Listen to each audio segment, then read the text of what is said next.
నమస్తే దండాలు. ఇక్కడ కరీంనగర్ వాళ్ళు ఎవరెవరు ఉన్నారో కమెంట్ చేయండి. అండ్ చూస్తున్న మీరు ఏ ఊరో కూడా కమెంట్ చేయండి.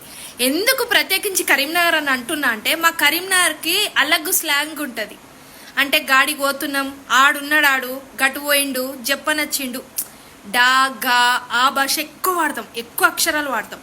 అండ్ ఎవరితోటైనా మాట్లాడేటప్పుడు మేము మంచిగా మాట్లాడినా కానీ మేము కడ్డుగా మాట్లాడుతున్నామంటారు, గట్టిగా మాట్లాడుతున్నాము, అరుస్తుండ్రు, కోపం తెచ్చుకుంటున్నారు. అరే మేము అరుచుడు కోపం తెచ్చుకున్నాడు కాదురా భయ్, మా గొంతే అంతా, మా మాట తీరే అది. సోపతి గల్లోని కాపత్ వచ్చిందంటే ముందుంటాం. అరే మామ గిదిరా ఇదే అని చెప్పేసి అంటే నీకెందుకు ఫికర్, ఎవరేమన్నారు చెప్పు, వాళ్ళతో మాట్లాడతాం మేము అని చెప్పి మందలిచ్చి సందాయిస్తాం మేము.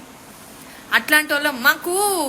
మా గొంతు గట్టిగా ఉంటుందేమో కానీ మా మనసులా కల్మషం ఉండదు. ఒకరి మీద పగ పెట్టుకొని ఇది కాము మేము. మా కరీంనగర్ వాళ్ళు ఎట్లా అంటే